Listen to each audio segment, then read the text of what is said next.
Very good morning, ladies and gentlemen. Wow, I think I startled a few of you there. Very good morning, ladies and gentlemen.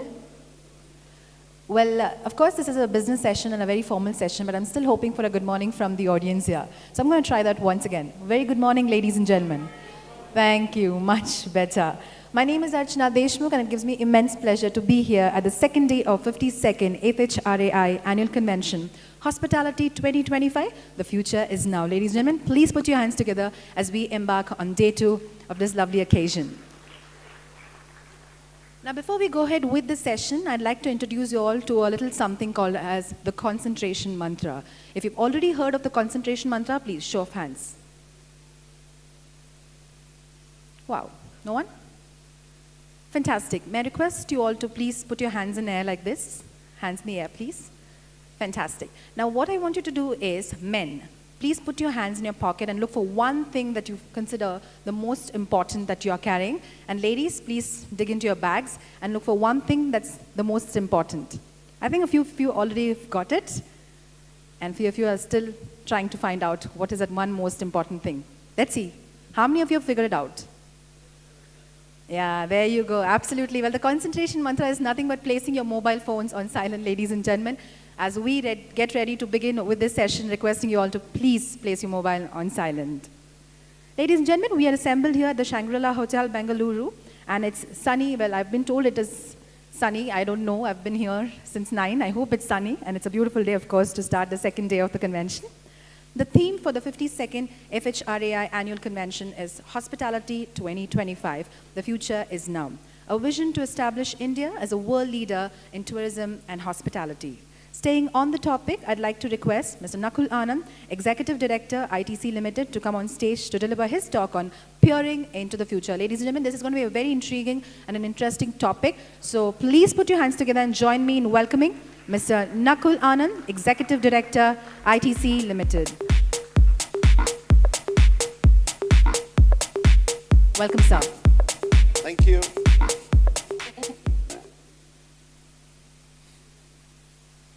Morning, everybody. Good to be here. Amitabh asked me a couple of weeks ago, and Amitabh's a dear colleague, we worked together, and said that if I could speak on trends in 25 years ahead. I did agree, I did commit. And when I got working on the presentation, I realized that there's so much happening right now that I think very difficult to predict what the future is going to be like. So I sort of escaped from the brief that Amitabh had given me. What I intend to do over the next 40 minutes is nothing new, what all of you know. All that I've done is try and consolidate all the trends, all the activities, all the events that are taking place in the hotel and restaurant industry, and attempt to sort of take it back and to say what has caused each one of these to happen. I call this study of mine Odds Get Even, because there are many odds, and when you put this jigsaw puzzle together, it gets even. Without further ado, my interpretation is that the future is now, and the future needs to be studied right now to understand how we extrapolate this into the future. Opinions are ripples on the surface of public consciousness. They are shallow and they're easily changed. Attitudes are the currents below the surface. They're deeper and they're stronger. Values are the deep tides of the public mood. They are slow to change, but they're very, very powerful. Colleagues, values are shifting at a very, very deep level. These changing values bring about new measures of success. Products today are not looked at by prices, but by quality and value. People not by income, but by the quality of life they lead. Companies are not judged by profit, but by their efforts towards sustainability. Nations not by their GDP, but by the well-being of their citizens. The world order is changing. The world order has drastically changed in the last decades. The top 5 companies in 2006 are not even in the top 20 in 2016. Disruptive business models have transformed industry. Cable TV has gone to online video, Kirana stores to e-commerce, traditional banks to digital wallets, yellow cabs to aggregator. Traditional business houses today are shifting focus. Something is really happening. Bitcoin is the world's largest bank with no actual cash. Uber is the world's largest taxi, but not a single vehicle do they own. Facebook is the world's most popular media content owner, and it creates no content. Alibaba is the world's most valuable retailer and has no inventory. And closer home, the world's largest accommodation provider owns no real estate, that is Airbnb. As I mentioned, the travel industry is not immune to these massive changes that are taking place in the world. We see the rise of the sharing economy. We see the rise of the digital and mobile consumer, where the control has totally gone in the consumer's hand. We see blurring of industry and value chains.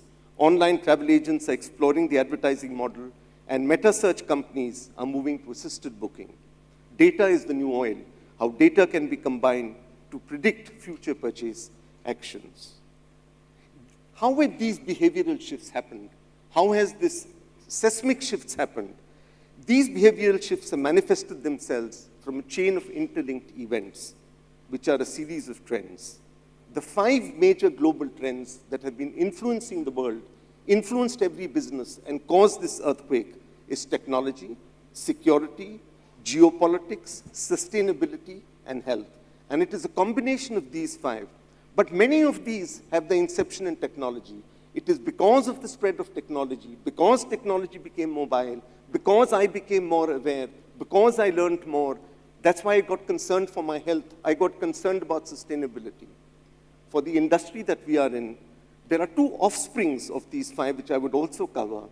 One is that never before has service been more important than it is today in this world of technology. And therefore, there will only be accentuation of service. And of course, the new luxury that has emerged for those of us who are in the luxury business.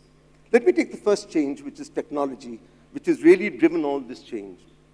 Albert Einstein said many years ago, "I fear the day that technology will surpass our human interactions, the world will have a generation of idiots." How right he was. The day that Albert Einstein feared has already arrived. Today, mobiles have exceeded the entire human population. The consumer is the kingsumer, and social media is his empire. We live in a world surrounded by Facebookers, bloggers, texters, Yelpers, and tweeters. Interestingly, 79% of the people said that if their cell phone was taken away, they'd be ready to give up alcohol and chocolates, right, to get their cell phone back. Such is the power. The dictionary has added a new word called nomophobia, which is the fear of losing your cell phone. The social media behaves like tsunami. It is high on drugs. It is out of control. It is beyond jurisdiction. It's ownerless. It consumes, it punishes, it damages, it destroys in seconds. And then often, like the tsunami, the damage is irreparable. It is this twin rise of the smartphone and social media that has caused this earthquake of a magnitude, ladies and gentlemen, that we have yet not seen. The numbers keep increasing, just to name a few. Facebook today has 1.18 billion users. YouTube has 1 billion users.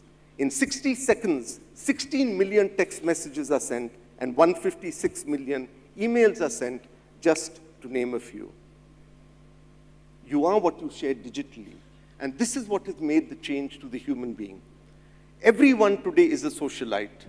Status for a very long time was a birthright. You were either born a king, you were born a lord, or you were nowhere. Then in a booming society, till the end of the last decade, in consumer society, you could buy it, right? You could buy status. Today, true privileges are those that must be earned on merit. Today, it's only merit that gets you there. But the essential difference is that earlier, only the rich, the very few could enter this so-called status sphere. Today, every human being, as a result of access to internet, can enter this status sphere. When you enter this status sphere, it gives you your social status. The more I can put on it, the more I can share on it. That's why on the top I write, you are what you share digitally. And the more I can share, the higher my social status and the higher my satisfaction. These are called status boosters that help me boost my status skills. The quest for status is even more about who I am. My self-actualization is faster, smarter, more shareable than yours. Self-actualization status race is more intense than ever. Life is a constant rarefied. guest or personal perfection, quintessential seekers will seek out rare and shareable experiences that supercharge their self-improvement and well-being, with one commonality that they're all possession light and experience heavy. They don't want to possess, they want to experience, and they want to spend their money on experience. There is a behavioral shift. Mass mingling and online fuel culture has emerged, where individuals share, they give, they engage, they create, they collaborate, contrasting this with the century-old evolution of me, myself, and I. The shift is from me to we. Giving is the new taking, and sharing is the new giving.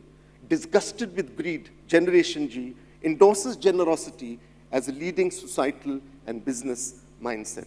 In this world, there are no secrets. There is transparency of triumphs, of prices, of opinions, of standards. There is what we call the responsibility revolution. Only fair trade will survive, and review is the new advertising. Efficiency is the minimum threshold attitude. Waiting any length of time is unpalatable. Patience is a rare virtue. We are a I need it now society. Efficiency is measured by speed. We are an on-demand society. Nowism is fueled by cash in a cash-rich, time-poor society.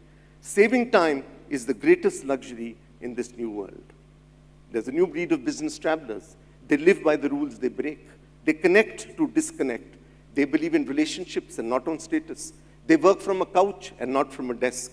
They are not indulgent, but when they travel, they are what we call zero-waste travelers. I then move on to the next trend as a result of this technology.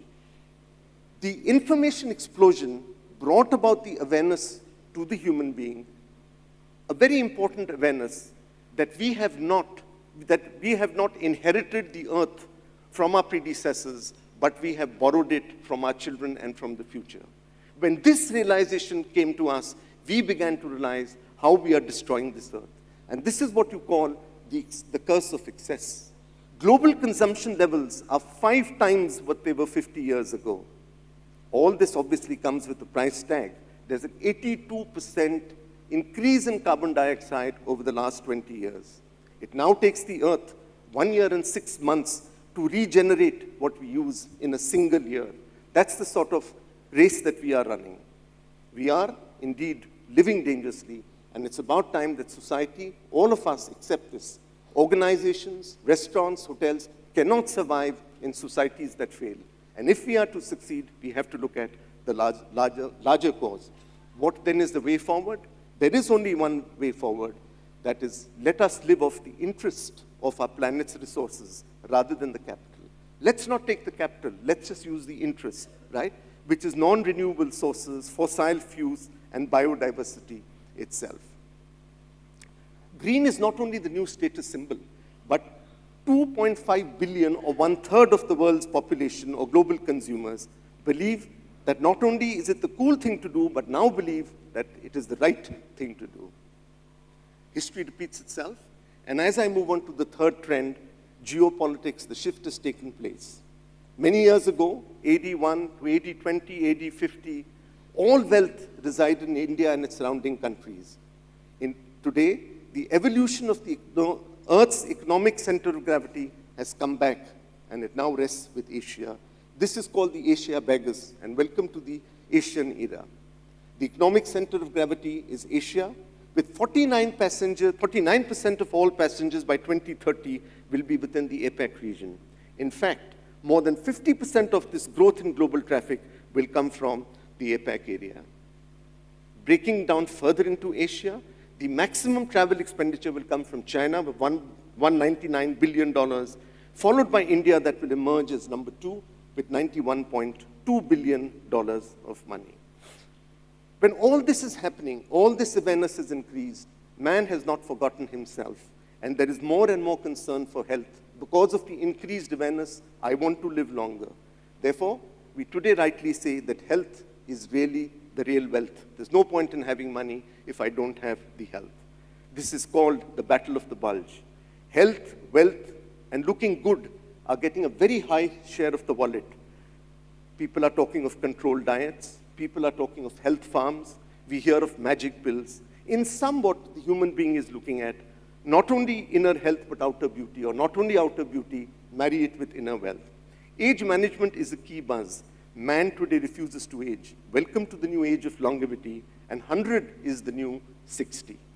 Why is this age quake taking place? Birth rates are falling, people are staying healthy longer, people are living longer, and people are very much wealthier. Interestingly, for our own industry, wellness tourism by the end of this year is expected will grow to more than $675 billion, as much as this by the end of this year. A new world brings about with it new realities, new things take place, and security is one of them. Sadly, 9/11 became the global face of world terror. 26/11 served as India's 9/11. Ladies and gentlemen, effective security will not come from barbed wire fences or more guards with guns. It will come from accepting a new reality that the world order has changed. Today, we are victims of terrorism, bombings, armed attacks, hostages, bio and nuclear terrorism. Crime is not limited to theft and fraud, but to trespass, IT intrusion, arson, sabotage, violence against women, and radicalization. In fact, there is a World Terrorism Index, and India ranks sadly amongst the top 10 and ranks number 8 in it, and this is the realization we've got to live with. On the brighter side, all these effects in post-9/11, we have seen the emergence of a new trend, which is wellness and multi-generation travel. This is a macro trend which has been driven by fear, shifting travelers' priority towards health and family connectivity, fostering bonding. People have realized after 9/11 how vulnerable we are, and therefore you see an increase of family travel, you see an increase of health, people want to live longer, and so on and so forth. Not last and not the least, which is my favorite subject, and since I sort of work with my colleagues and many of them who are here who have worked on what we call responsible luxury, in all this change that has happened, our world of luxury has taken a change. Questions are being increasingly asked about the ethics of luxury goods. Are luxury goods ethical at all? It's exciting to note, or interesting to note, that the film Blood Diamond fueled so much concern that never ever in any Oscar awards or any Academy Awards have you seen any actress wearing diamonds. It's considered to be a taboo because of the movie Blood Diamond and what happened, and as a result of what the movies came. That's what I mean by saying, has luxury lost its luster? What is happening to luxury? The answer lies in this. Many luxury consumers are part of an affluent global elite that is increasingly well-educated and concerned about social and environmental issues, just what I mentioned to you, how the awareness has increased it. These consumers use products as a symbol of success. The definition of success and the way it is perceived by others is changing. Many successful people now want the brand that they use to reflect their concerns and aspirations for a better world. Overconsumption is no longer a signal of success and is being replaced from conspicuous to conscientious consumption. As a result, there's a new type of luxury whose deeper values are fully embodied in the sourcing, manufacture, marketing, and distribution of products and service is gaining prominence. Authentic luxury brands provide the greatest contribution to all affected by their creation and identify the consumers as those that respect both planet and people. The winds of change are enforcing a transformation, and luxury finds deeper roots in signaling what we call is a new term, deeper luxury. Last but not the least is in pursuit of wow, which is service. As a result of technology, as a result of interacting with voice machines, as a result of interacting with robots, as a result of interacting with cash machines, as a result of interacting with ATMs, service and the desire and the demand for service is only getting accentuated.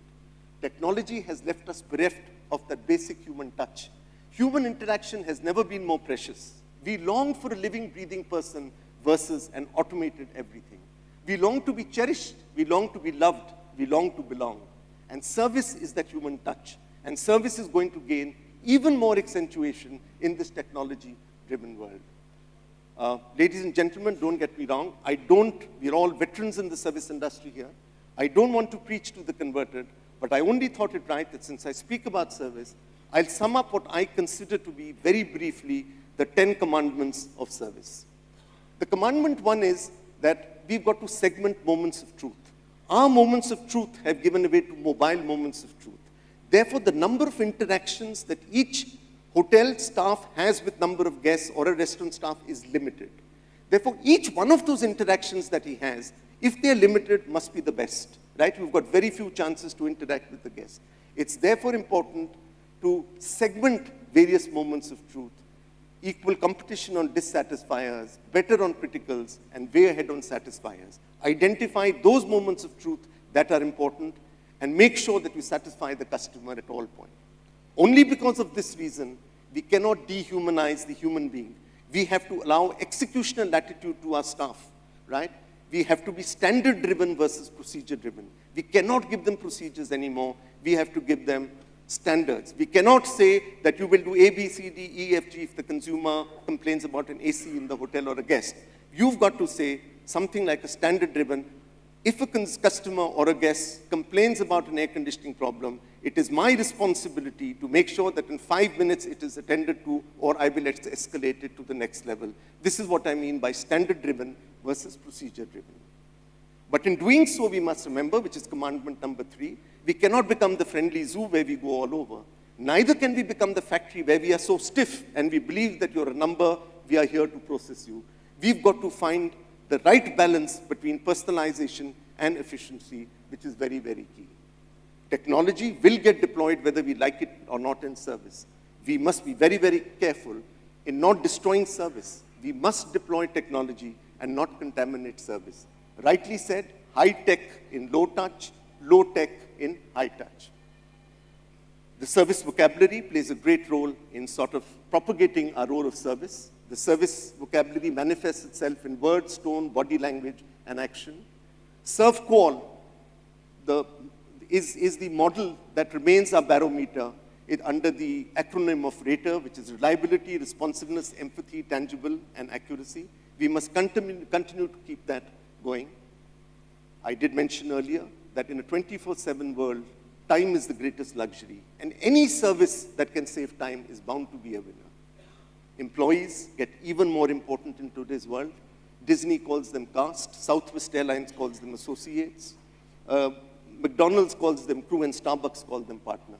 How we treat them, how we handle them, how we motivate them, how we retain them is even more important. Service recovery in the age of anti-social media is very, very important. Today's social media is instant media, and therefore the need to recover from a setback moves at lightning pace a negative experience, and therefore, even more important, the speed with which we work. Last but not the least, we need magic moments, but we cannot forget the brilliant basics that must go with magic moments. No consumer will have magic moments because he's intolerant unless you have given him brilliant basics.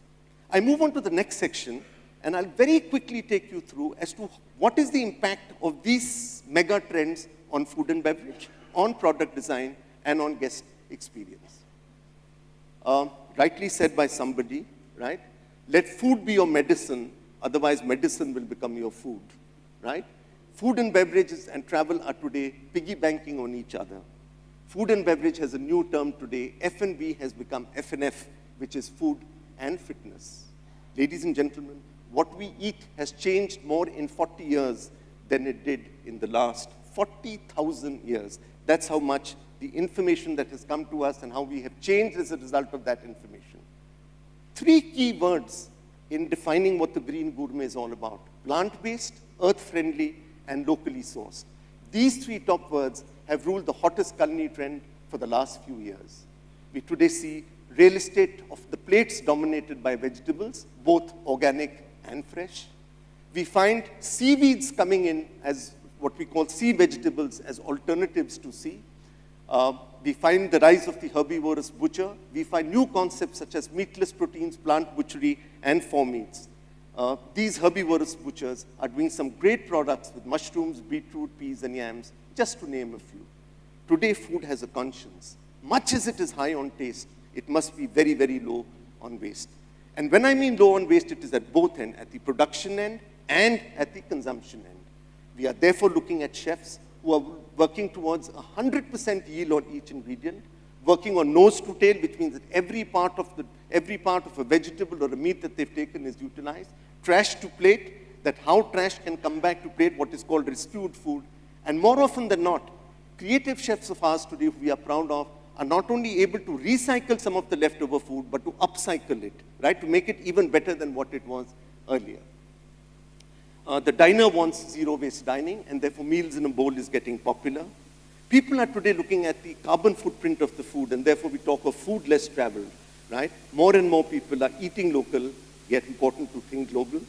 We are witnessing shared plates, be it in the entree or be it in the dessert. People are looking at ethical eating. I want to know, where does my fish come from? Is this fish overfished, right? Are my birds, or the birds that I eat are cage-free? The meats that I eat grass-fed? Tuna that I eat pole and line caught? Mayo and the eggs from which that mayo is made, is it free range, right?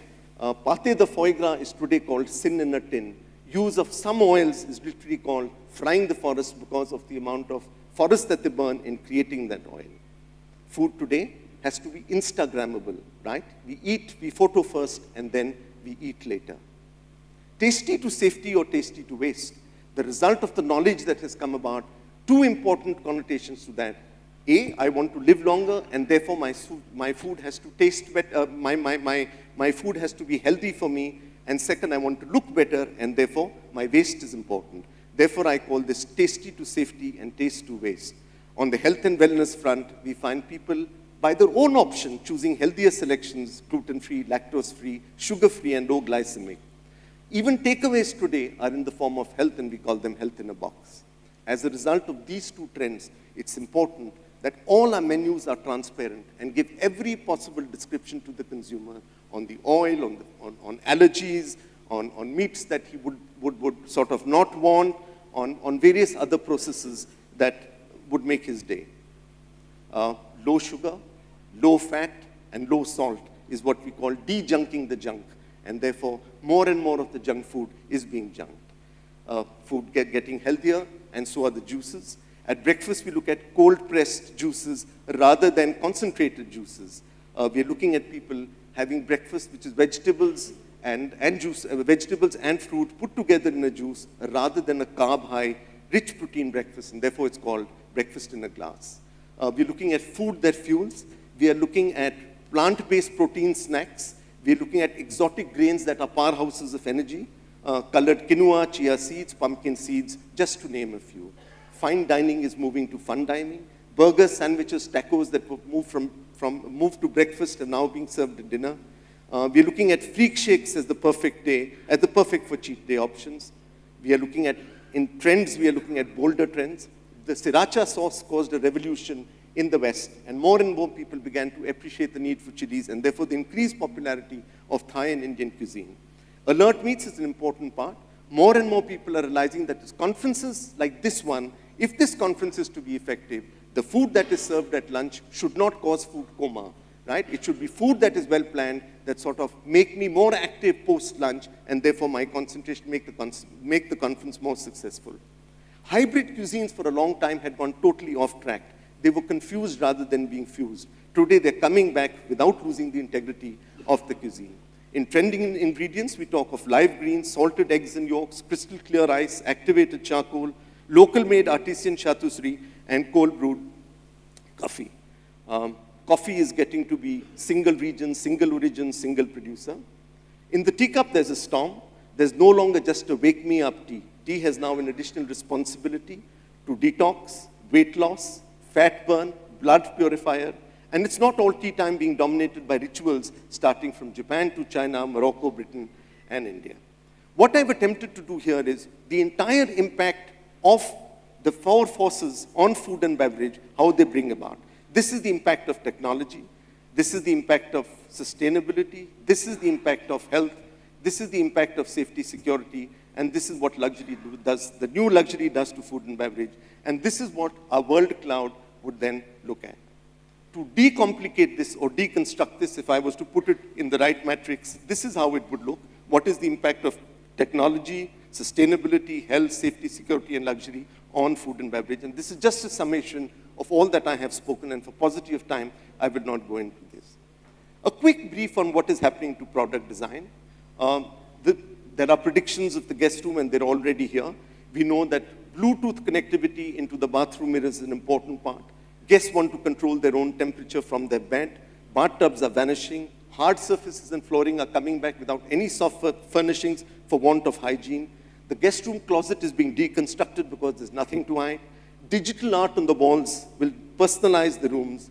The chair and table will vanish. Wellness trends will be implemented, including vitamin-infused showers, and there will be no longer desks in the room.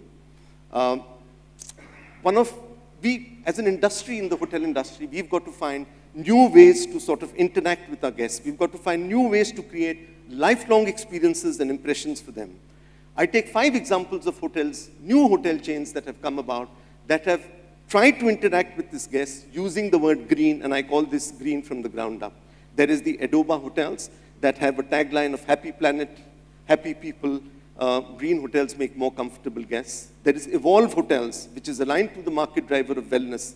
Evolve has integrated sustainable building systems and technology. There is the Element hotels, all of which are LEED certified. They are what they call great for the earth and great for the guest. Element also offers healthier cuisine, cleaner environment, and no compromise on the eco-chic guest experience. Even hotels maintain the balance between well-being. They provide offerings in the area of resting, keeping active, eating well, and accomplishing well. A great revolution was the Haptic Sustainable Suite, which has an all-off light switch, which has solar panel walls and an irrigation system. As the world on our computer moved from keys to mouse to touch to voice, so will the guest room move to voice, where all controls will be interconnected and will move ultimately to voice. There will be made-to-order rooms that can be customized by virtue of digital art. Standout tech treats will include TVs fully adjustable, massage beds and smart glass shower balls that magically morph up from frosted to transparent with a single press of a button. These are some of the new design furniture that we would find. This is what a guest room, what a guest room workstation would look in. The Virgin created this so-called sofa bed, which has perhaps been the most successful innovation in the industry, where people can sit down, read, write, etc., without spoiling their headboard. 2 great creations that happened in the last 6 months or so. One is a table that wirelessly charges your smartphones. There is no need to connect to it. Second is a luggage rack that features a weighing scale where you automatically know what the weight of your suitcase is. I did speak to you about digital art. Floors are going to get intelligent, with carpets detecting temperature and moisture. The idiot box has become the smart box, and more or less everything today is being controlled by the so-called smart box. Mini bars will get personalized. As a result of technology, you're able to put into a mini bar exactly what a guest wants, and therefore it's called feed the fridge. There is a tech explosion in butlers. There will be companionship and concierge services. Their job titles could include social media coordinators, creative lead events and experiences, menu planners, audiovisual technicians, and yoga instructors. It's not too far away that we will see 3D printers in the room, where consumers can download retail goods that they want to design on demand from the cloud.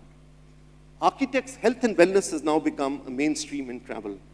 The architects who only worried about surface aesthetics were called starchitects.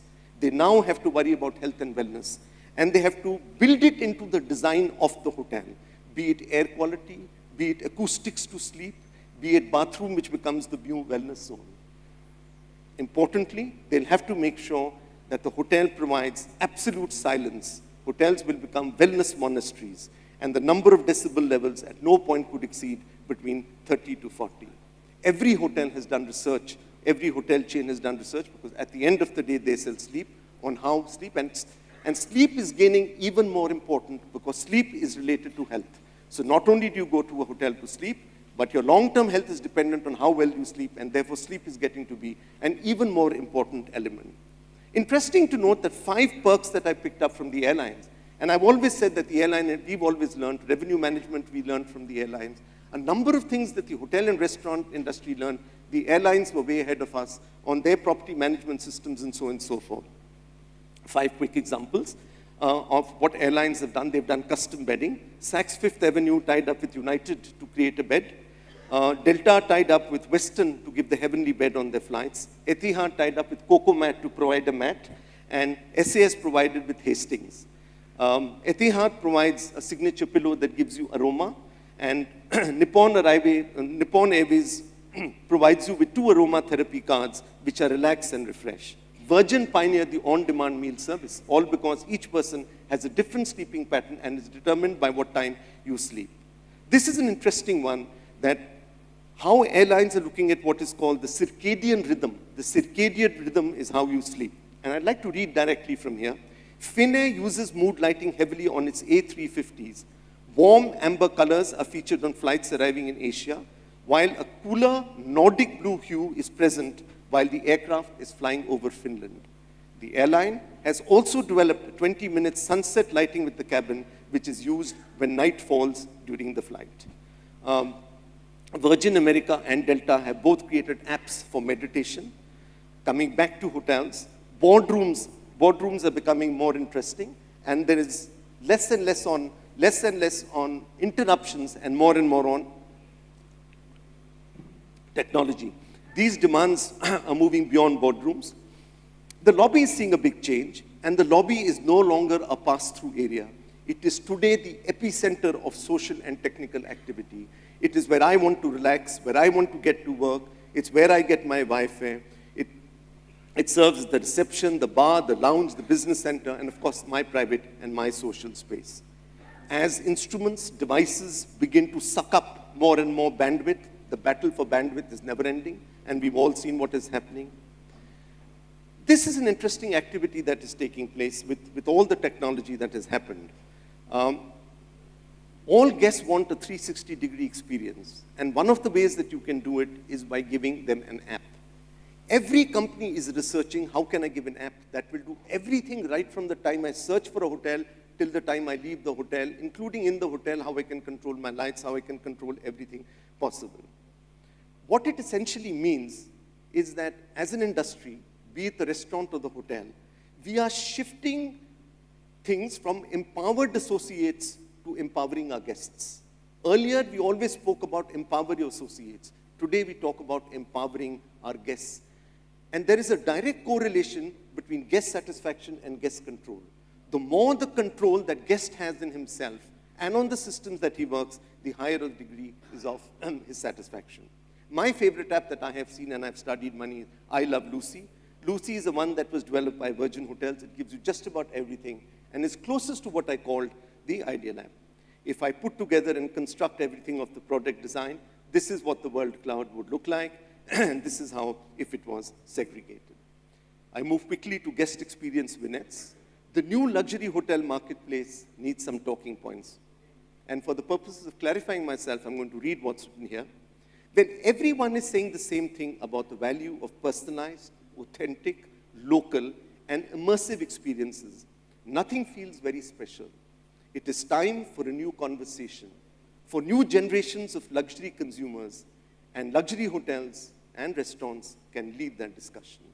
There is a shift from the experience economy to the transformation economy.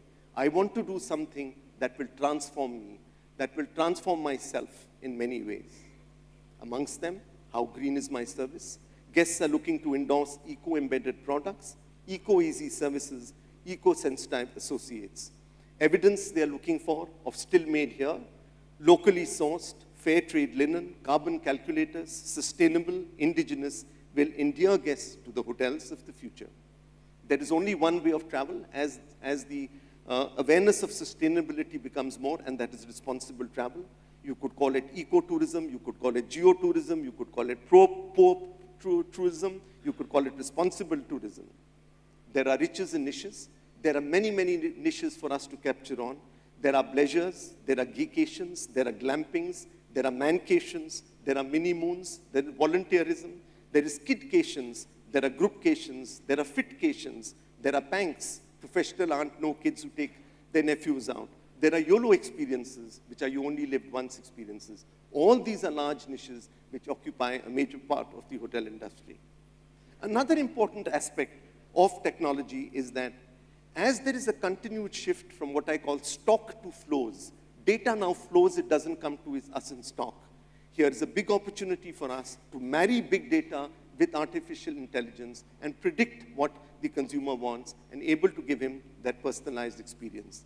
I don't have to go through how Internet of Things can connect in a hotel industry, how your shower will be connected to your coffee machine, to your news, to so and so forth, and your entire experience right up to your wake call. It's only a few months away. Virtual reality is used for training. Virtual reality is used for marketing. Virtual reality is used to enhance guest experience. And there's a 240% increase in it in the last few years. Co-living is going to become the next big trend in hospitality, and you're going to find a lot more investments coming in co-living. They say disrupt or be disrupted. To the hotel industry and my hotel industry colleagues, we cannot underestimate the threat of Airbnb. And three very latest findings of theirs, and this pertain to America. One is that it's getting bigger and bigger into business travel. For many years, I heard my colleagues in the industry say it's only going to affect leisure travel and not business travel. In 2017, an American survey showed that 23% of all business travelers had stayed at least in one Airbnb property. Airbnb is also making inroads into the extended stay segment. People thought it would never make inroads into the extended stay segment. Approximately 53% of Airbnb stays were extended stays. Last but not the least, there is a measure which I call the nature of bleeding, and that is calculated, and so far we only have data for America. For every $1 that Airbnb earns, how much does the hotel industry lose? It was 14% last year, and this year it's gone up to 20%. So for every $1 that Airbnb gains, the hotel industry has lost 20%. If I put together the word cloud for guest experience, this is how it would look. And if I was to combine all under various headings, which I'm not going to repeat as I mentioned, would look like this. Ladies and gentlemen, in conclusion, I would just like to conclude once again that all this technology, all this shift, etc., that is taking place, but we still stand firm on one thing. One thing that is going to be irreplaceable, right, is going to be service. And a little film.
In conclusion, this always gives me a lump in my throat, this film, when I see it. In conclusion, your guests want to love you, and they want you to make them happy like little Johnny did. Create standards from the heart, and their hearts, believe me, will be yours. Never forget that people spend from their wallets, but they always buy from their hearts.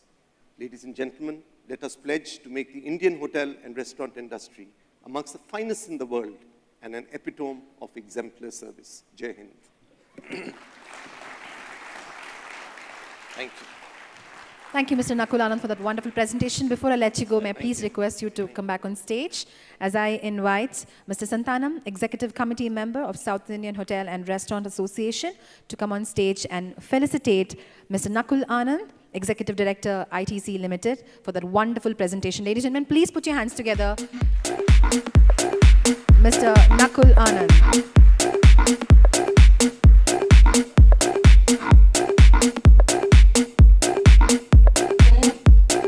We have Mr. Shyam Raju, President FHRAI, who is felicitating Mr. Nakul Anand. Please, ladies and gentlemen, keep the applause coming. That was truly a very informative session. Thank you, sir.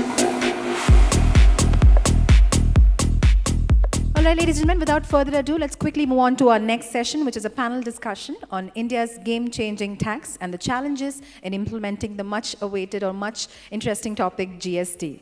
This panel discussion will be moderated by Mr. Melroy Braganza, Associate Vice President for Finance and Transformation Initiatives Technology at the Taj Hotels, Palaces, Resorts and Safari. Please put your hands together as I welcome the moderator for this session, ladies and gentlemen, Mr. Melroy Braganza.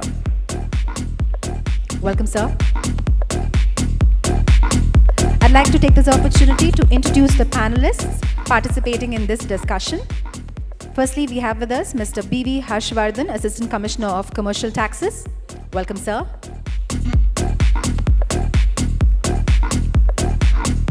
Please join me in welcoming Mr. Harish Chandra, General Manager of IT at Sarovar Hotels Private Limited. And ladies and gentlemen, with a round of applause, I'd like to invite Mr. Kapil Mahani, who's an expert on indirect taxes. May I request you all to give a collective round of applause to the panel that we have here on stage. Good morning, everyone. It's a pleasure and an honor to be in front of you this morning. GST indeed is a game changer, a transformation, a disruption, a good disruption in the strategy of the political administration, in business as well for professionals in taxation. Not only taxation, we will see that GST goes beyond taxation right into the accounting books. Brings in collaboration between buyers and sellers, customers and suppliers, the intermediaries, travel agents, event organizers, e-commerce suppliers. The entire chain is very, very keenly following the developments of GST. At the heart of GST, it's very simple. It's a value-added tax where the tax passes through the value chain and the incidence of tax is on the end consumer. We do pay several taxes even today. Many of us are aware, many of us are not. We may be aware of the taxes at the last leg, but not aware of the taxes through the chain. The government has positioned GST on the basis of simplicity, transparency, and a focus of ease of doing business in the sense uncomplicate the existing legacy of taxes. We are here not to discuss GST in detail. We know it, we read it in papers. By now, it has affected each of our business lines. Everybody is talking about it. We are here to keep this session more practical. We are here to talk about a few questions that affect our day-to-day lives, irrespective of whether our scale of operations is small or big, is across products, is across states. We're all impacted, and so we may be having many questions. I have a distinguished panel.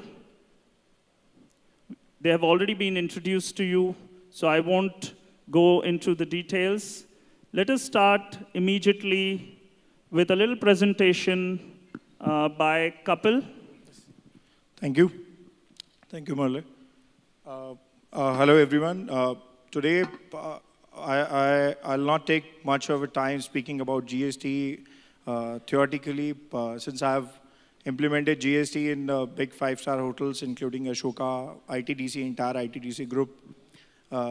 And it was actually a challenge to implement in very last few days, but yes, we made that live. However, we still are facing some of the issues in terms of the technical points. So I have just collated some of the questions which are generally being asked by the various hospitality clients to me or by my team. So here are the questions.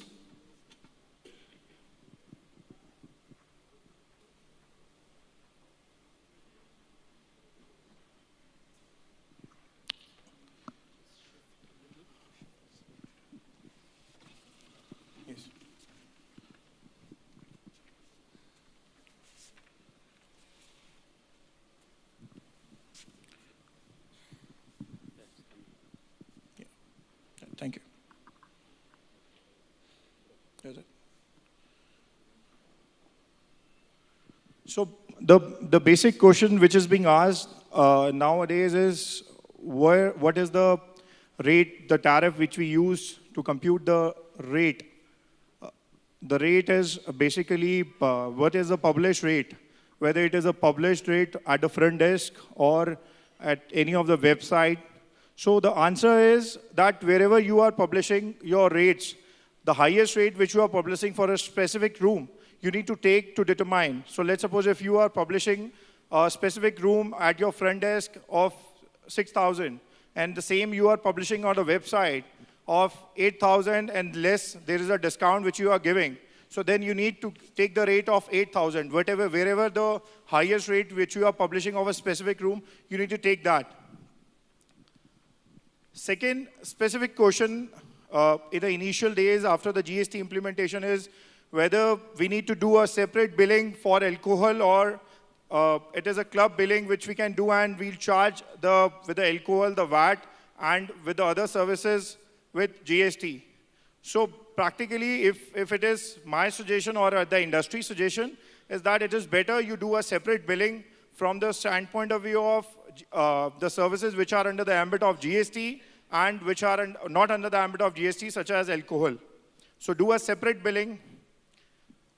Third, which is a regular question being asked, that whether the pastries or any of that stuff which is at a higher rate. So let's suppose if you are procuring a pastries or any of that, and we are paying higher rate of tax, even more than that, 28%. Then what is the rate which we need to charge from the clients? Is it a rate of that specific when we are procuring? So let's suppose if we are procuring pastries at a rate of 28% and we are selling in a restaurant as a part of the food, then we need to do the billing at 18%, not at the rate of 28% at what we are procuring. Similar is the line of beverages.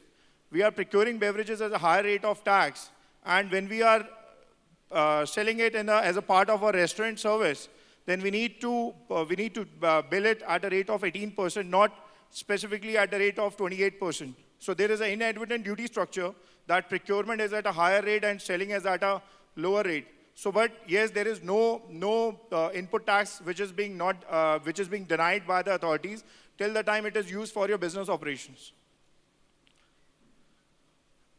The question about event. This is exactly the event wherein the lot of the event, let's suppose if I'm talking about this event wherein they have taken a bundle of services, rooms, they have taken cars, they have taken other services and as a bundle package, then what will be the tax rate? Is it a tax rate of specific room? If rooms are being the tariff is more than 7,500. So will it be taxed at 28% tax? No, exactly. Since it is a composite supply, it will be taxed at 18%. However, still the authorities can challenge that what will be the rate of rooms in that scenario. It is better that advanced ruling can be obtained. And what is advanced ruling? Advanced ruling is something that wherever there is any interpretation and technical, the rate, so then in that scenario, you can take an advanced ruling. But the challenge is, for advanced ruling, you need to take a specific ruling from each and every state. So if you have operations in 36 states, you need to take advanced ruling from each and every state. So it's not that you have taken advanced ruling in one state that is applicable in another state. No, you have to take a specific advanced ruling in each and every state.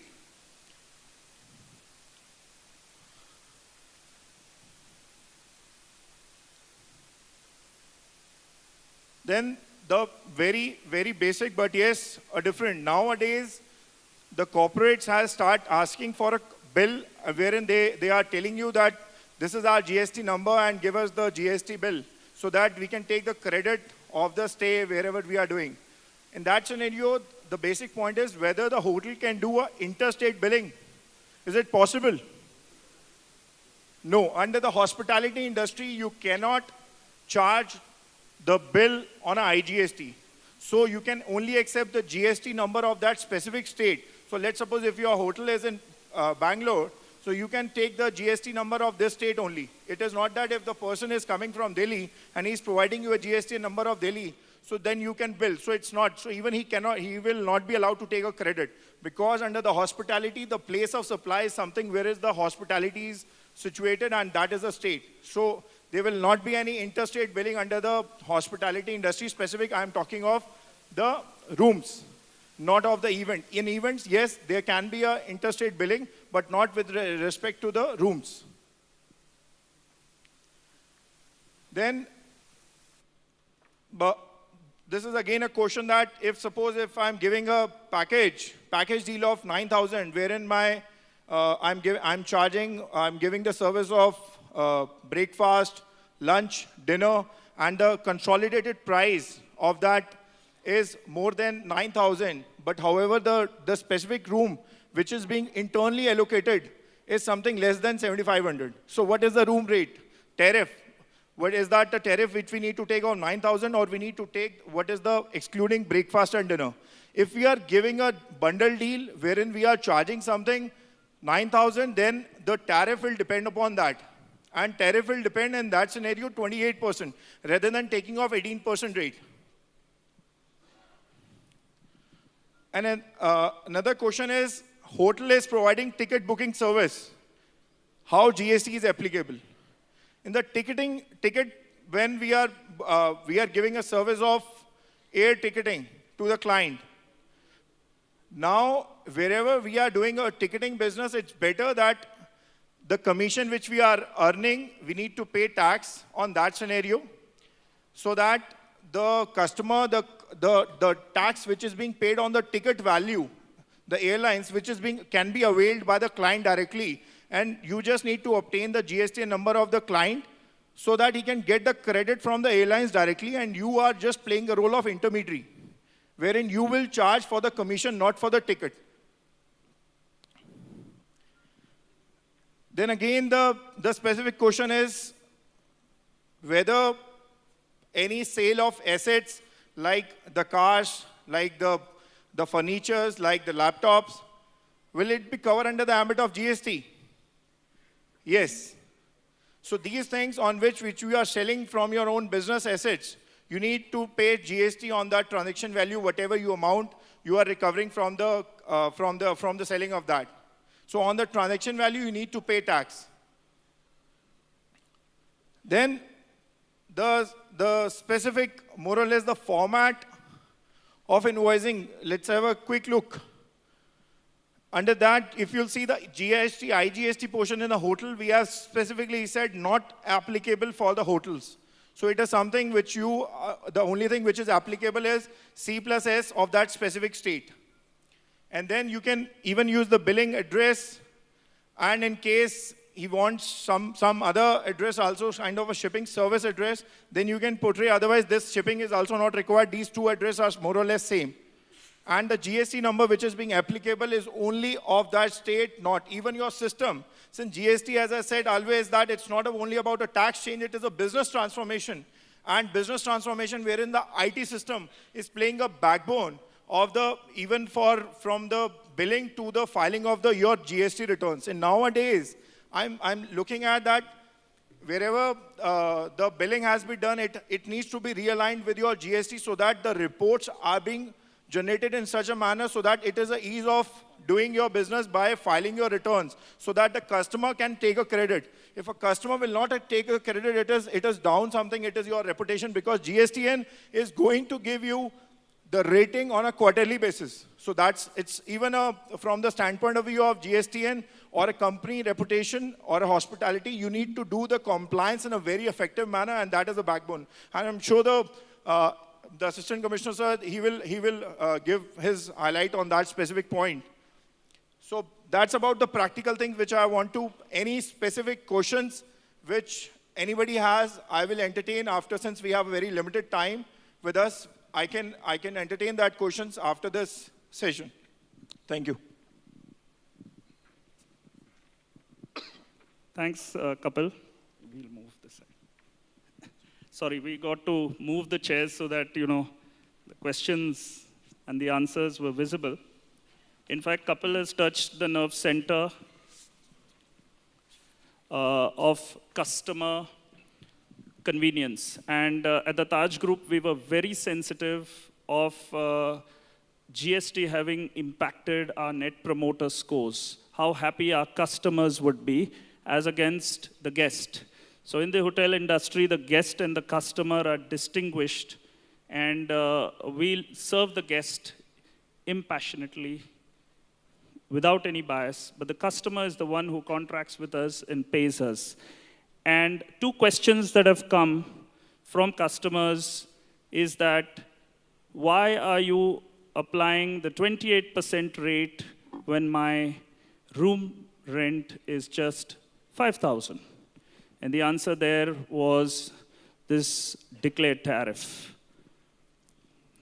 Why I am being charged CGST and SGST of the state in which you are. For example, Goa, I won't be able to take input credit in Karnataka.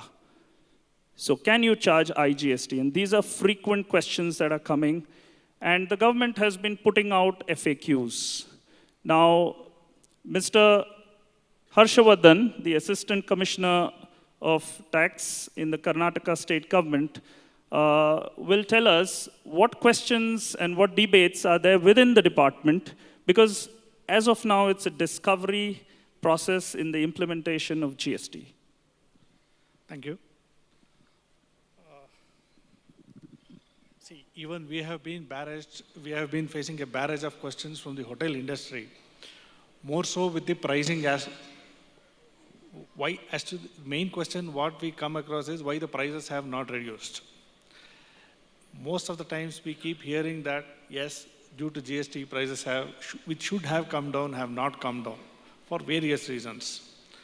Okay, so coming back directly to the questions on hand. The first thing is, to the first question which is said, why is even though the tariff that was charged me was 5,000, because the listed price on, or what you call the rack rate? Yeah, the rack rate was more than 7,500 rupees. You are charged at 28%. Okay. The other part of the question was presented by my friend Kapil. I think the second or the third question. Yes. Correct? So there it is taken care of. Even though it is a bundle package, you are obviously not paying at the lesser rate only for the food portion, but you are paying it on the 28% because the pricing has exceeded 7,500 rupees. Now, coming to the second part of the question, why we are not being charged IGST? Let's say I'm a customer who is based in Mumbai. I have a GSTN there, but I have come to Bangalore for an event like this. But instead of charging me for IGST, I am being charged specifically as CGST and SGST. That is because the provisions of law are very clear that the place of supply or the place of consumption is where the taxes are applicable. Here too, prior to the advent of GST, we were always on the consumption-based taxation. That is, if I'm from Karnataka, I produce something, then the taxes would have come to our state. Whereas in GST, it is the destination-based tax. Now, suppose if my consumption is happening in Karnataka, irrespective of where it was produced, ultimately the taxes will come to Karnataka. Extending that principle, because the place of supply is in the state of Karnataka, in the present example, that is, when you take food, when you take some service in respect of hotel rooms or something, it is being performed in Karnataka. So that is why the taxes will have to come to Karnataka, and that is why you are going to be charged for CGST and SGST. Okay? Now, the second question which some of you may have is, then why is it that my input will be denied because I am based in Mumbai, whereas I don't have the I don't have the facility to take my input credits. See, in that case, you will have to be registered, or if one of your branches is there in Karnataka, using that GSTIN number, you should be able to claim the credits. Okay? So, any questions from the audience on this? Yeah, we'll take questions a little later. Okay. I want to dwell on the administration part of the tax. You know, we've all gone through several assessments on luxury tax, VAT, service tax. Different authorities come and ask different questions on the same subject, whether we are charging taxes correctly. Now, one of the bases of GST is a common law, a common tax office, and transparency, in that we have to upload our returns very transparently. Okay? Now, we assume that the tax rates will be neutralized, and the government is looking at tax rates, and we have this great hope and an optimistic mindset that even the hospitality tax rates will be brought to a level where compliance will be increased, more assessees will come in the net. How do you think the administration of these taxes in terms of assessments will pan out? Will it be more like the developed countries where it's largely self-assessment, or will we be subject to intense audits? Okay, this is fairly a big question, but we will take it in parts. Till the advent of GST, as you are aware, for example, the hotel industry was subjected to VAT on the food sales or the goods sales, then the luxury taxes, then the profession taxes, then you had some taxes from the service tax department also. Now, due to the onset of GST, all the taxes have merged except the profession taxes, and now you have only one authority. One authority is, let's say, you may be either with the state government or with the central authorities. Irrespective of the fact that depending on the GSTIN number which you have, you will be reporting only to one authority. That is, you will be filing only one type of return. Unlike before, where you had to file a separate luxury tax returns, separate VAT returns, and separate service tax return. Now, what this happens is, you will have better compliance because there is only one type of tax. No more multitude of taxes, and definitely the cascading effect of one tax on the other is going to be minimized to a large extent. Now, you may wonder, see, earlier we were paying luxury tax of 12%, VAT of 14.5%, then there was an addition of 6% of about 6% of taxes, making the taxation cross more than 30% in some instances. But here, in the present regime, we have the maximum taxes at 28%, more so if you are on the star hotels. In all other places, we have seen that the taxes have come down. For example, if you are having only an AC restaurant, you are going to pay only 18% as the taxes. Okay? Now, if you were in the composition scheme earlier, where you had to pay taxes on a composite whole, similar thing has been carried forward even in the GST era. Now, how does it impact the compliance part on the dealer or the trader community and as well as the departments? See, from the trader community, you have compliance, you will have better compliance because you will be able to monitor and pay taxes on one shot, unlike 3 or 4 returns which we were doing previously. From the department side also, we have, see, at least in Karnataka, we had online filing of returns in VAT era and even in GST era also. Now, from the department also, we know that we don't have to look around for various returns when we are doing an assessment. Only one assessment will be done. Now, assessment again is based on certain criteria in the GST era. 100% of the cases will not be taken up for assessments. Whereas earlier, prior to GST, you were audited by luxury tax authorities, you were audited by VAT authorities, and you were subjected to service tax department also. Here only one authority will do it. Okay, there will be risk parameters based picking of cases that is still yet to be decided. Okay, and next comes what about the returns? Now you are filing only one returns. It is one return is divided into 3 parts. Yes, we are aware that presently, I am sure all of you who have been keenly observing, we are having some issues when the returns are being filed. Especially, we have one provisional returns, GST R3B, which is being filed from July till December 2000. It is a provisional return just with 6 columns.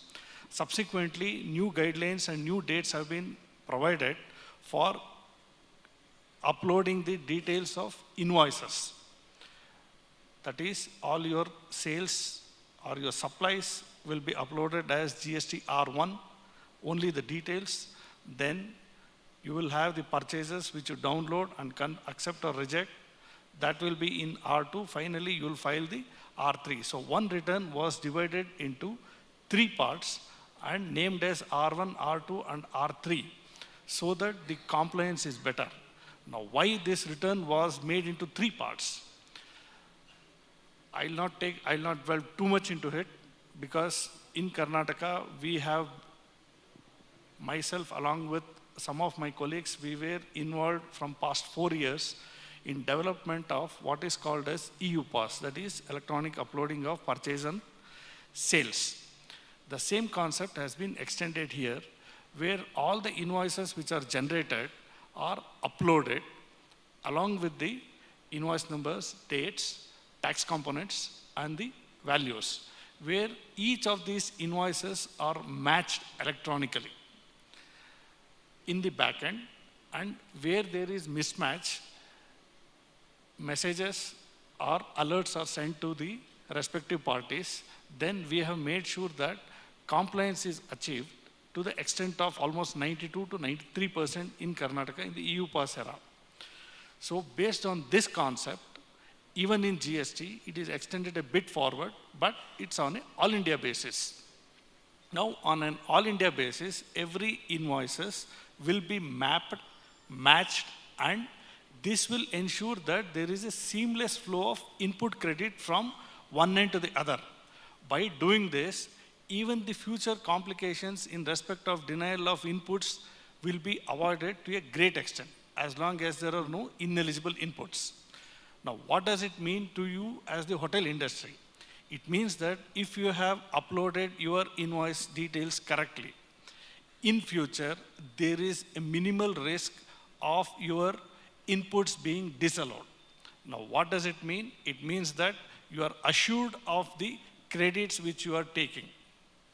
And obviously, with better credit system, your credibility will also be that much better. Because in GST, there is what is called as the compliance rating available, which will be brought down the line. And depending on the compliance rating, you should be able to choose your vendors, suppliers, clients, and similarly from the other part.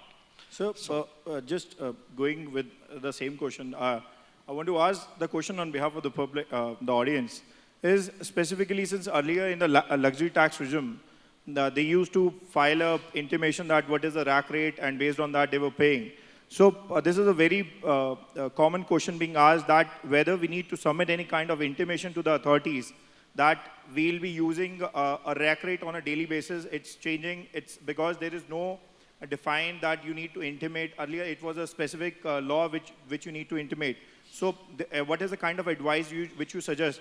Because we need to withdraw that intimation which we have filed earlier and tell to the authorities that we'll be using a rack rate on daily basis, because there is no specific authority wherein we need to intimate. So we can tell to the authorities, we means the hoteliers, they need to tell to the authorities, to the specific authorities, that we'll be using a daily rates. It's depend upon whatever rates we are using, rather than a specific rates for a month or for a season.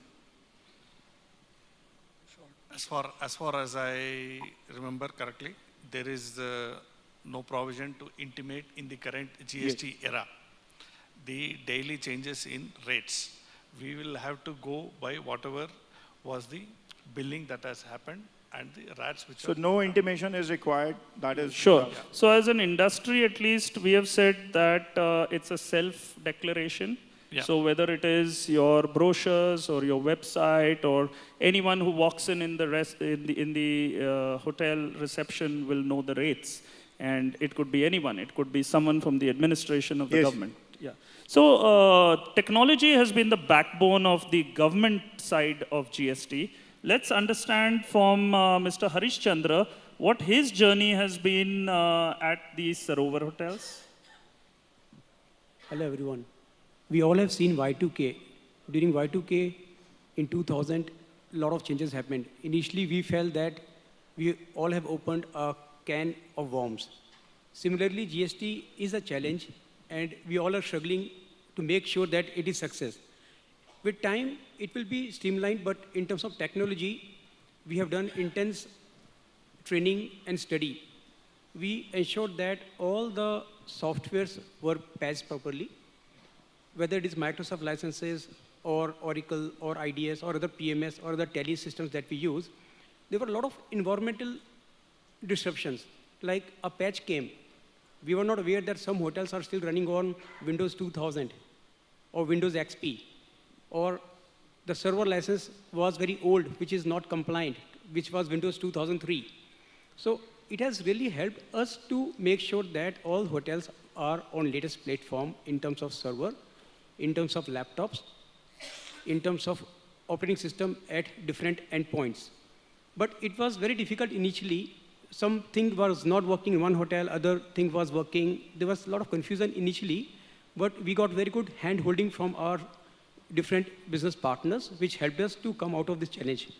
Still, there are challenges like GSTN network is very busy, and a lot of companies are not able to upload their GSTR. They tried. Now the date is also extended, but challenges are still there. The other challenge is the government notifications which came. Every consultant is giving different interpretations. Deloitte, KPMG, PricewaterhouseCoopers, everyone is giving different versions of story, which is not very clear to us as of now. For some industries, government has made a department of consultation, say for ancillaries and manufacturing. But our industry, there's nothing, like rightly said, if we want to host a party in Goa, annual function, and if company is registered in Gurgaon, then we'll not get tax benefit. So this will kill tourism of Goa or other destinations. Surely, so customers have reorganized their offsites, and this actually is creating a rebalancing of business.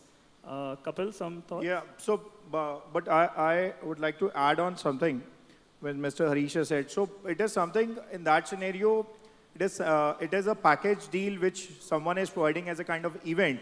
In that scenario, the government allows you to do the billing on a B2B basis.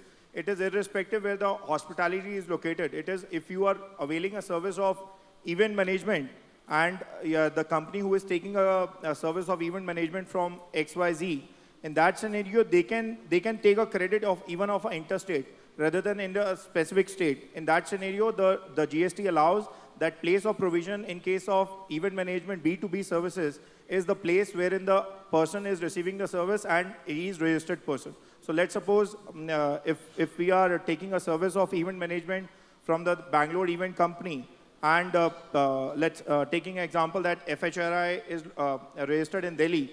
In that scenario, they can take the credit by taking a billing in the Delhi and for the entire glimpse of services for rooms, hotel, banquet, everything, rather than taking a rooms billing separately, other services separately. In that scenario, they will end up losing the credit of hotel room, accommodation, banquet, all these things wherein the place of supply falls at the specific place wherein the hotel is located.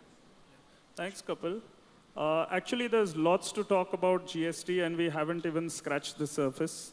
All that is said here is our experience, so please don't take it as advice. Yes. Do consult your tax practitioners and you know, your own understanding of the business and what is being put out there by the government. They have been very proactive in putting on the media. In fact, my mother is the secretary of the society, and quite funnily, I didn't expect her to be that.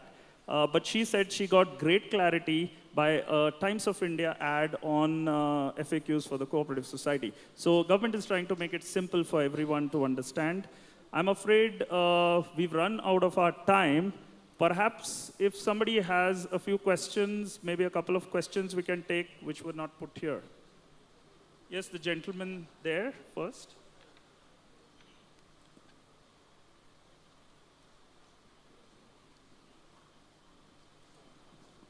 Hello. Yeah, I just wanted to ask, like, if we have a tariff of 5,000 rupees and for a particular season, for 15 days or for a month, we increase the tariff to 7,500 plus or something, and we further reduce it again to 5,000. So what will be the tax slab for the entire year? It will be 28% or it will be on 18% only?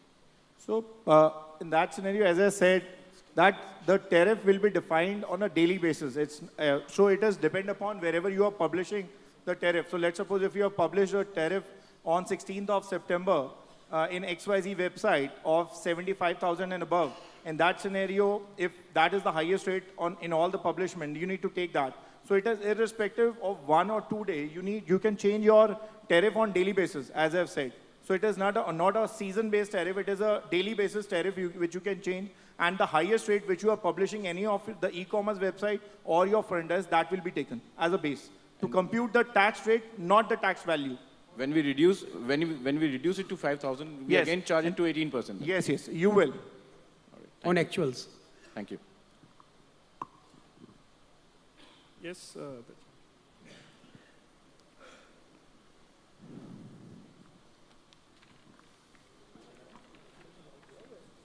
My question was, I'm Alan DeMello, hotelier from Bombay. My question is, we're obviously going to make mistakes, a lot of us. Will you waive the penalty or make it easy for us to correct all our problems? From the government end, I am definitely not the authority to tell you that whether we are going to waive it or not. But please wait for notifications. Please don't be carried away by the social media, WhatsApp, Facebook, etc. Please wait. We will have to follow the notifications end of the day. We have been getting all sorts of messages or WhatsApp stating that this is waived, that is waived.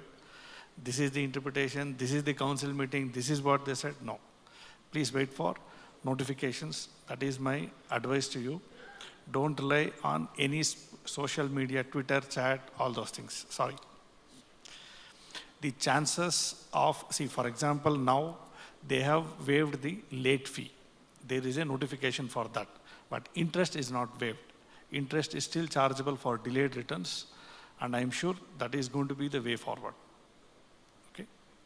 So government has been very proactive on Twitter, and we've seen that Twitter news has always succeeded the official notification. Can we rely on Ask GOI at least? See, definitely you can rely on it, but when it comes to implementation, we are following the notification because that is what the law says. You need to have a proper notification.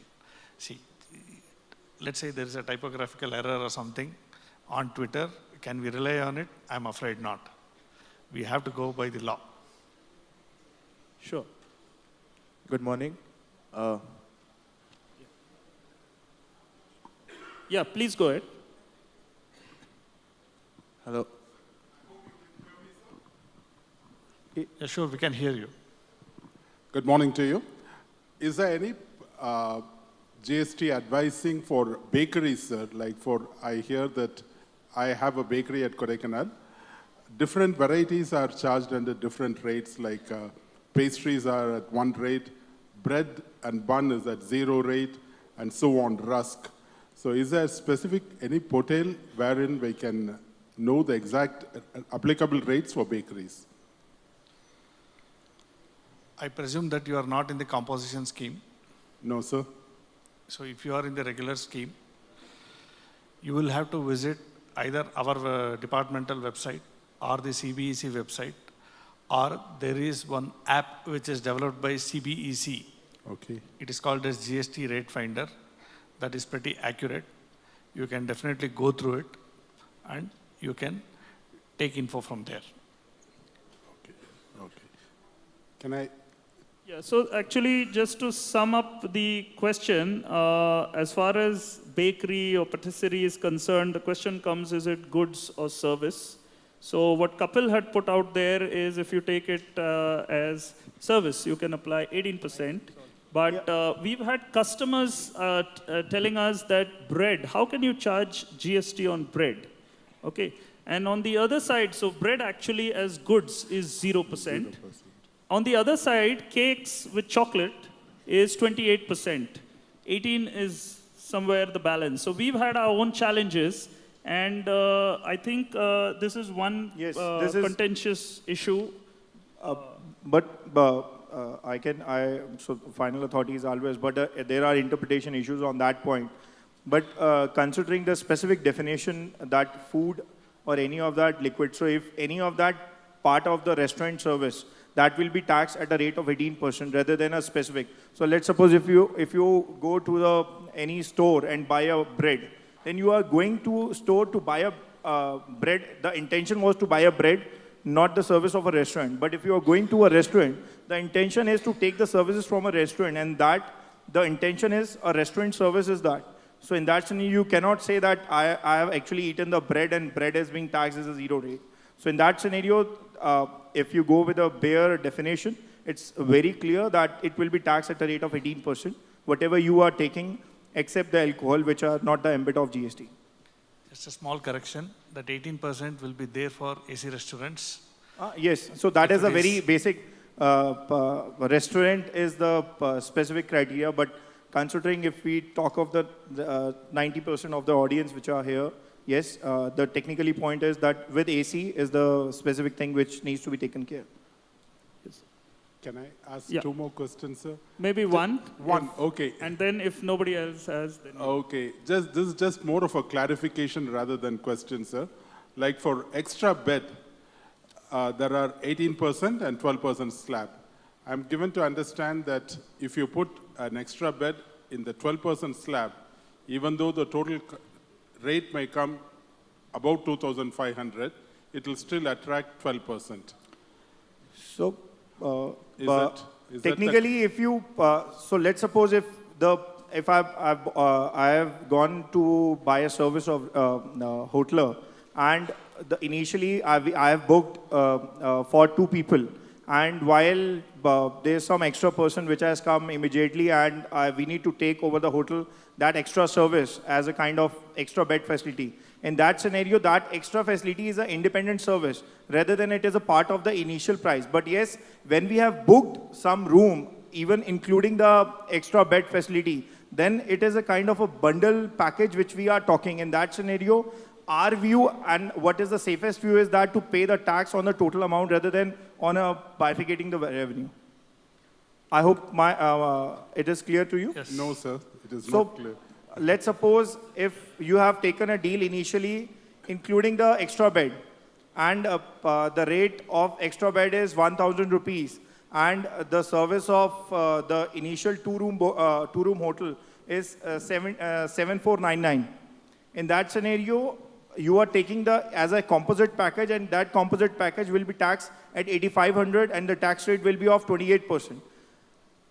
Change the situation. You initially bought that the service, booked the hotel at 7,499. The price was 7,499. Then you have paid 18% of tax at the time of booking. But then while checking in, you said for an extra bed facility. In that scenario, the extra facility which you have taken at that point of time will not change the tariff initial, because the initial tariff was 7,499 and you have taken an extra service during the hotel accommodation. So in that scenario, it will be taxed as an independent rate rather than a service rate of entire tariff. So what he's saying in short is if the reservation was on a triple occupancy and the extra bed was part of that, then determine the rate based on the declared tariff or the rack rate of the triple occupancy. But after having checked into the hotel, if the guest wants an extra bed and you provide, then it's like any other amenity. And if you charge for that amenity, the general rate would apply. Yeah, 18%, whatever. Now, these are contentious views. So the couple has explained just his view. We have a question from a gentleman there. Hi, I'm Kunal Malhotra, hotelier from Siliguri. I just had two important questions. One is that my understanding is as we are registered for GST, I am supposed to charge all my suppliers for GST. Now, supposing a supplier is not registered, who I'm buying something from, am I supposed to deduct the GST amount from the total bill that I'm paying him? Or am I supposed to pay it from my pocket and then get a credit back? So it is exactly the business call. So in most of the industries, if you have already made a contract of inclusive tax, in that scenario, it is better that you deduct. But in a scenario where is an independent contract is being done earlier without of taxes being mentioned, in that scenario, you have to pay from your own pocket, and it is a neutral transaction because the time you pay in the next month, you will get the credit. So it's a neutral transaction. So basically, if we pay it from us, because obviously if our suppliers are not happy to, take a deduction, and so then basically we pay and then we get a credit. Yes, that's why we are encouraging everyone to tell their vendors to register themselves rather than taking a service. But the people who are not crossing the 20 lakh, threshold, it is immaterial of the fact 20 lakh or not. Even if they are providing, if their turnover is less than 20 lakh, it is better they'll register, because in that scenario, their cost of services is lesser rather than they are providing if they are not registered, because there is some taxes which they are actually subsuming in their services, which they can pass on to you. Okay. Second question I have. 1 minute. I will just like to add one thing. This turnover limit of 20 lakh rupees is not there for the services portion. Okay? So, irrespective of the turnovers, please listen, irrespective of the turnover, the service provider will have to get themselves registered.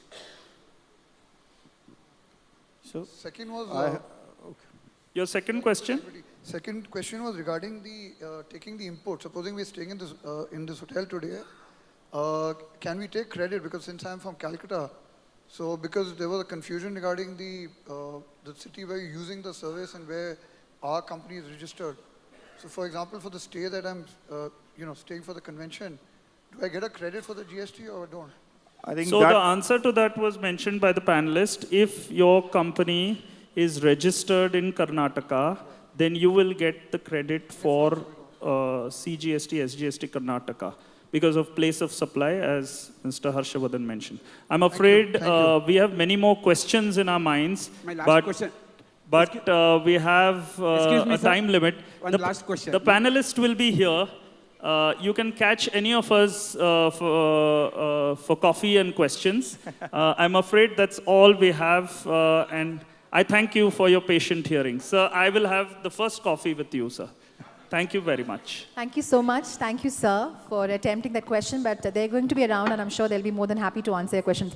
Ladies and gentlemen, please put your hands together for that very informative session on India's game-changing tax and challenges in implementing GST.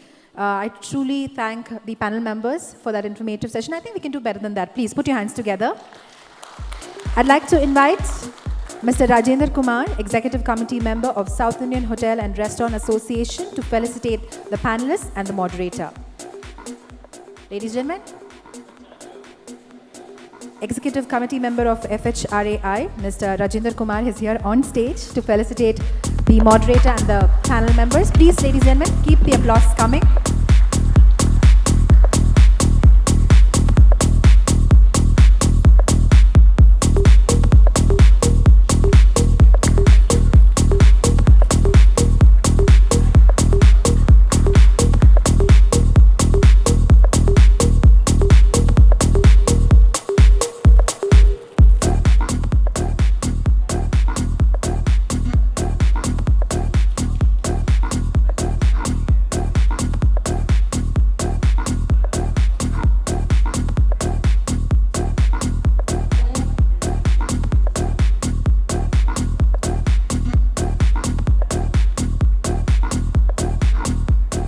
Thank you, gentlemen.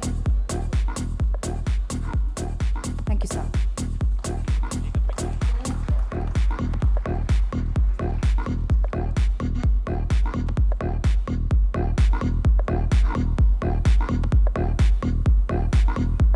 Thank you, gentlemen. Ladies and gentlemen, the next session is going to be a very informative and an interesting session, which is going to be on investment opportunities in various states of India. I know you all are waiting for that session, but before that, we'll quickly take a 10-minute coffee break. See you all at 12:10 right here for the next session, which is going to be on investment opportunities in various states of India.